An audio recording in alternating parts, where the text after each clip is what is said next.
I'm currently standing on the busiest road in one of the most congested cities on the planet. 6 days a week. This road is incredibly loud and packed with cars trying to get around the city. In fact, there are around 10 million cars in this giant megalopolis on any given day. On Sundays, however, one of the busiest roads in all of North America suddenly goes quiet. Where did all the cars go? It may look peaceful now, but that's only because the largest part of the fight has already happened. What initially started out as a way to tackle the country's obesity crisis and reduce reliance on motor vehicles ended up revealing a stranger problem. When you make one street safer, what happens to the other ones?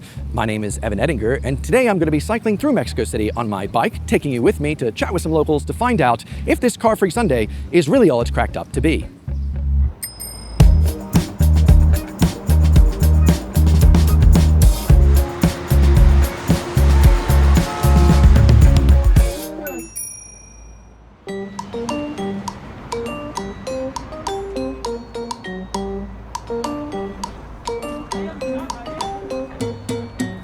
So first obvious question here is, what exactly is going on? Well, this is Muévete en Bici, Mexico City's weekly takeover of its own streets. And though Muévete en Bici directly translates to move by bike, as you can see, it's clearly not just bikes. You've got runners, people walking their dogs, people walking with their children. You've got rollerbladers, skateboarders, you name it, anyone outside enjoying the beautiful day.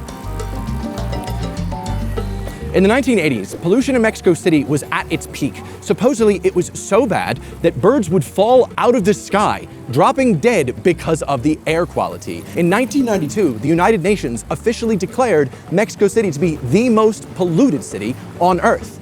And so the government decided to do something about it. They built more train lines, increased the bus routes, and enacted a lot stricter emission standards. But the thing is, more needed to be done still. And that's when Mexico City did what all great cities do. They looked to other countries to see what was successful for them.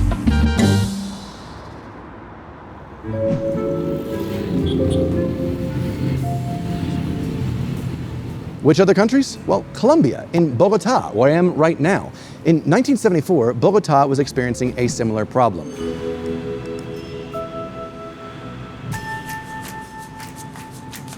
Despite the fact that most living in the city did not own a car, traffic continued increasing and the city was ripping out its own tram lines.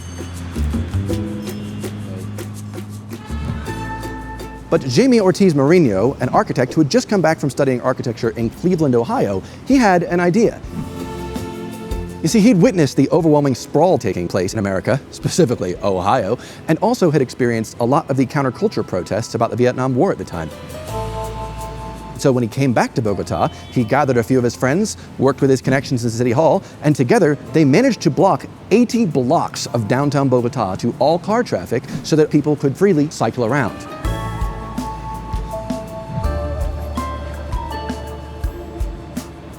"5,000 people showed up on that day, which is a huge feat. But then a year later, they did the same thing. They did it again, and it was a wild success. So much so that after only 2 demonstrations, the city decided to make it official. And they called it La Ciclovia. And by the 2000s, around 2 million people were showing up every single Sunday for La Ciclovia. And Mexico City saw the success of this program and in 2007 decided to launch their own version.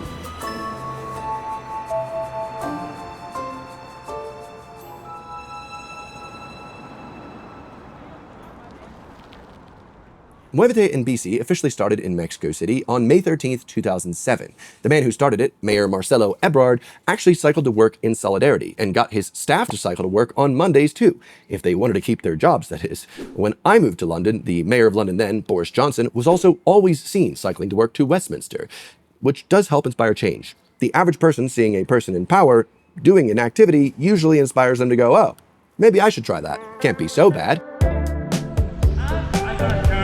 The hands like where we go, okay? So when we speak to the right, you're gonna This is nice. Casual pace. This is a very, it's so chill and covered in shade. Yeah. Cars aren't really crazy. They're nothing like London. No, not quite. Muévete en bici realmente, en mi opinión y lo que yo siento es más la manera de vivir de la gente, que te muevas en bici a tu trabajo. El recorrido de los domingos es muy bonito, miles de personas se unen a él, pero es un solo día y hay miles de esas personas que solamente practican el ciclismo ese día a la semana. Mientras que Muévete en Bici creo que es un poco más que eso, es muchas personas yendo a su trabajo, yendo a sus escuelas, moviéndose en bicicleta. Hay un pequeño kinder que tiene esta teoría de que los niños están mejor moviéndose en bicicleta y todos los padres llevan a sus hijos a ese kinder en bicicleta aquí en la Condesa. Entonces ese tipo de cosas es algo nuevo en la ciudad. Soy Bernardo Aragón. I'm managing a bicycle tour in Mexico City. We go from taqueria to taqueria, showing the culture of tacos in Mexico. Tener un guía que te muestre la ciudad es lo mejor que puedes tener, que te muestre la cultura y todo. Es mucho más interesante, por un lado. En mi experiencia y a cada lugar que he ido, siempre intento conseguir una bicicleta para recorrer la ciudad. Ha sido la mejor experiencia para conocer cada lugar a donde he ido. Subirme una bicicleta, recorrer las calles, conoces mejor a la gente. Oh, good. Perfecto. Cool. Here in Mexico, it's like there's a lane, you can use it. No matter Doesn't if matter. it's scooters, bikes, electric bikes, cars, skateboards, you can use it. Every Sunday they make those stuff. They close. There's a street we call Circuito, it's like a big oval, a ring road. a ring road. We're trying to impulse the cycling culture because it's the way that you can distress the streets. Yeah, there's too much traffic. It's too much traffic in Mexico. Sí. We are a city for 20 million. Yeah. Daily, we move 40 millions in this city. Yeah, it's crazy. It's crazy. Yeah. When I was in New York or in Miami last year, Oh yeah, see. I do all in the city bikes. Yeah. Because for me it was like, if I'm on subway, I'm gonna miss tons of things. Yeah, you just look at your phone or Yeah. Or it's in the subway, so I cannot watch all the neighborhoods, all the stuff. you're just underground. And when we go to Manhattan, it's like sea level. I can cycling all the day. Oh yeah. Yeah.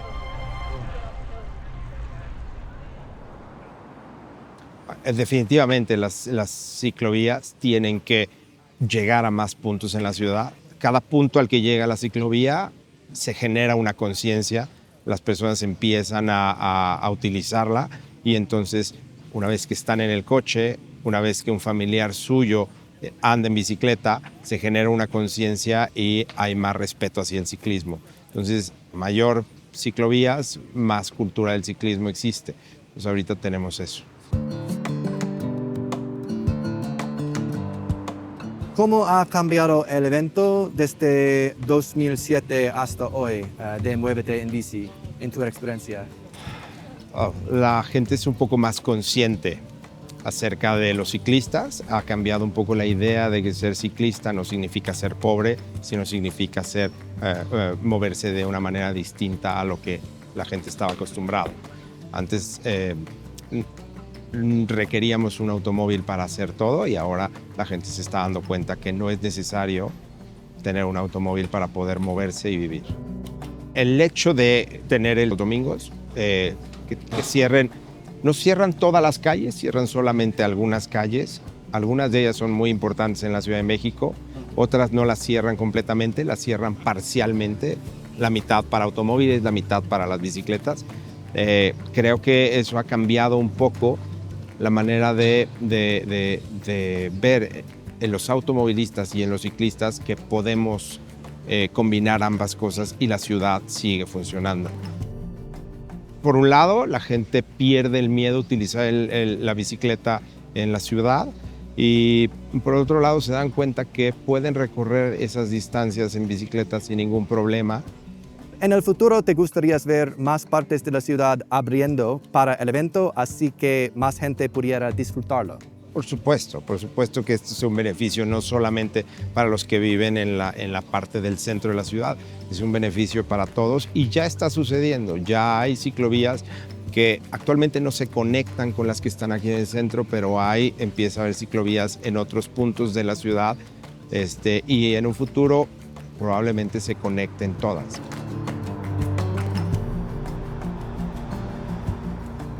What started out as 10 kilometers of road has now expanded to around 55. And as someone who's experienced traffic in La Ciudad de Mexico now, I can tell you, it's a night and day difference, or a noche en día difference, as they say. Bueno, puedo decirte que, bueno, ningún cambio, porque la gente normalmente está renuente al cambio, ningún cambio viene pacíficamente o viene de una manera tranquila.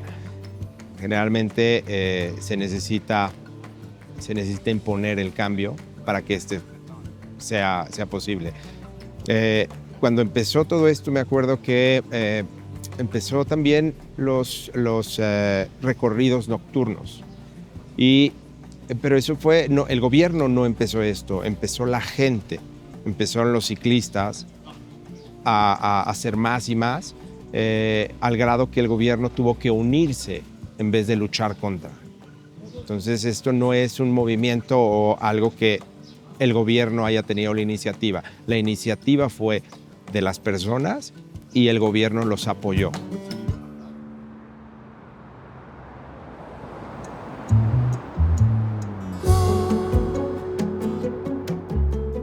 One really lovely aspect of Muévete in BC is that they also have a BC Escuela, a bike school, for those young and old to learn how to get more comfortable with their bikes. And that's a large proportion of the road dedicated just to learning. And education, especially early in life, is one of the biggest catalysts for change. While this sounds really lovely, and from my limited experience cycling through the city all this week, it is clear the city really loves cycling, not just on Sundays, but every other day of the week as well. But does everybody? The route goes through Reforma, Roma, and Condesa. Some of the most expensive real estate in the entire country is in these three areas. And an academic study from 2024 uncovered some more uncomfortable statistics.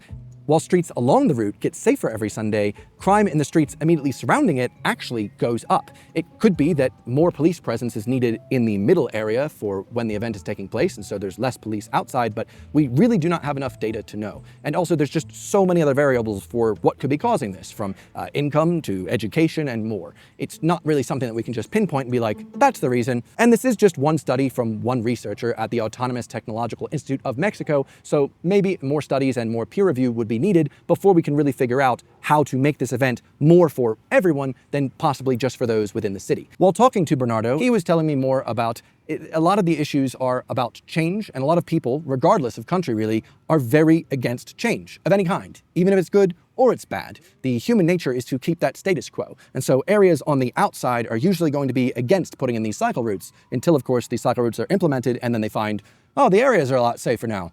Oh, it's a lot fewer accidents now. Oh, it's a lot quieter now. It's just one of those things in human nature that kind of crosses borders. Todavía no llegamos a algunos a ese momento en donde, por ejemplo, en Barcelona pasa mucho o en Japón, donde la gente toma su bicicleta, va al metro, estaciona y amarra ahí su bicicleta y recorre la ciudad o se va a donde quiera en metro. Creo que ese sería el siguiente paso. En México todavía no sucede, probablemente porque no hay buenos estacionamientos en las estaciones de metro y algo seguro para dejar tu bicicleta y de ahí poder transportarte en metro a otras zonas, ¿no? Pero esperemos que algún día llegue. No por ser un país de primer mundo tienen un mejor ciclismo o una cultura más avanzada que aquí en México. Muchas veces es peor en países más desarrollados. In 2007, only 0.7% of trips in Mexico City were taken by bike. Between 2008 and 2016, bicycle trips in the city increased by nearly 500%, in part thanks to a lot of policies and projects implemented as part of the city's bicycles mobility strategy. Today, the city has one of the most expansive bike networks in all of Latin America. EcoBici, Mexico City's bike share program, has logged nearly 60 million rides now. And though I don't like the bank that's sponsoring it, I know when to appreciate a brilliant pun when I see one. And HSBC, it's just great, all right? In 2020, when the rest of the world was in lockdown, Mexico amended its constitution. Safe mobility, as in the freedom to get around safely, was now a protected right for everyone. Es una ley, no sé si eso también exista en otros países, supongo que sí, pero es una ley que te permite libre tránsito por el territorio mexicano. Eso significa que en cualquier lugar que sea público, tú puedes transitar y nadie puede quitarte un derecho que ya está dado en la Constitución. Entonces, eso significa que puedes andar en bicicleta en la calle, porque es pública, y nadie puede decirte que no lo puedes hacer. Ahora, hay reglas para poder mantener seguro a todas las personas. And as an added fun fact, the woman most responsible for expanding this infrastructure was Claudia Scheinbaum. She was in charge when a lot of this was happening of the government. And if you recognize her name, it's probably because she's currently the president of Mexico, as in the entire country. There are a few good and bad things I noticed when cycling through Mexico City, but before we get into that, let me take a quick second to thank today's video sponsor. Oh God, where have I found myself now? I'm currently stranded on an island in between two roads in Mexico City. It's almost like when you're using the internet and you actually have to stay in your same location. What a segue. Rather than that, why don't you use today's video sponsor, NordVPN? With NordVPN, not only can you change your browser location to anywhere you want all over the world to open up different articles and different things that are region locked to you, but also it increases your internet security because when you connect with NordVPN, all of your traffic goes through an encrypted tunnel. So when I'm connected to NordVPN in my hotel here in Mexico City, I don't have to worry about the Airbnb person spying in on my data. No, not at all, because all of my data is actually going to Nord servers. They don't keep any of the information. I don't have to worry about anyone getting any of my information. Plus, the reason I've been using NordVPN for literally over like 7 years now is because they're the fastest. So why would I use any other VPN if I can use the fastest and also the one that literally always has a discount? If you didn't know, if you use my link in the description, nordvpn.com/Evan, you can get a huge discount onto your plan, and they're always giving something away. Plus, 24/7 customer support. What is not to love? If you haven't signed up already, what are you doing? Sign up to nordvpn.com/Evan, and then I'm gonna go help myself to a taco. But without further ado, let's wrap this one up. Now that I've gotten a chance to cycle through the city and see it for myself, it is really lovely to see how much effort Mexico City has been putting into helping people get around more easily. Like London, it feels like Mexico City is really in this transitionary period where they've got some really great pedestrian cycling infrastructure and programs. It's just mixed in with a bit more bumpier roads and confusing junctions. A lot of these streets have these really cool bike lane separators that are made of cement and are spaced out quite evenly to prevent cars from entering the bike lane. They look pretty cheap to implement, and I wish London would put those around a bit more often. But some of them in Mexico City have this really cool feature where they blink at night, which is something I haven't seen in many cities I've been to. There were a few moments we found when we were cycling on the weekday where we found we were actually really comfortable and safe cycling around because we found ourselves on these shared bus bicycle lanes, similar to what we have in London. But also, if you are planning on cycling in Mexico City, please do not use Google Maps. Google Maps is an app clearly designed for driving a car, and when we were using that to try and get around, it would constantly put us on really scary roads, like some 3-lane highways that we were cycling on. And I gotta tell you, drivers in Mexico City are a little bit crazier than the ones in London from experience, and I did not want to be on that road. And if I had to do that often, I wouldn't want to cycle here. But that's just because I was using an app not designed for it. For the majority of our trip, we used the EcoBici app to get around, because on it, it tells you all the nearest ciclorutas as well as the docking stations for the bike. And in terms of the price, pretty good value actually. It's 425 pesos, or about 17 pounds for a weekly pass, which gives you unlimited 45-minute journeys across the city.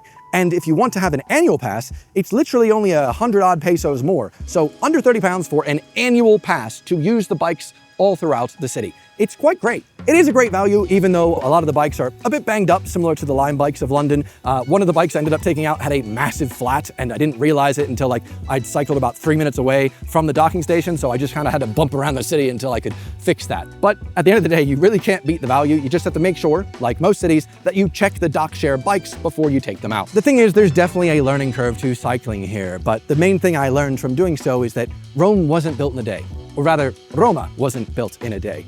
The more Mexico City invests in its pedestrian infrastructure and its cycling routes, the more getting around is easier and it becomes a nicer place to live.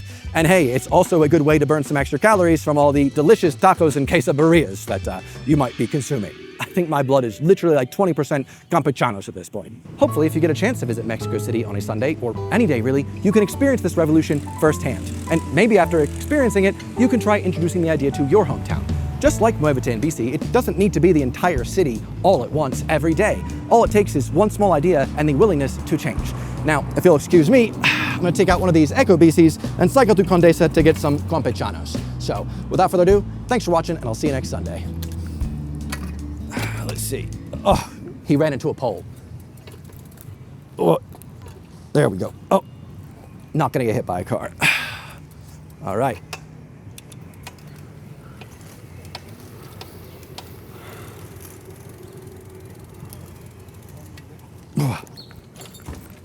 He's coming back. Si te interesa venir a la Ciudad de México y conocer un poco más de la ciudad y de la cultura, y comer ricos tacos, puedes encontrarnos como el Taco Club en todas las redes sociales. Tenemos 8 años haciendo tours, llevamos a la gente en bicicleta de taquería en taquería, conocemos todas las taquerías de la zona y seguramente te va a gustar. Perfecto. A mucho gusto. Gracias por hablar conmigo. De nada.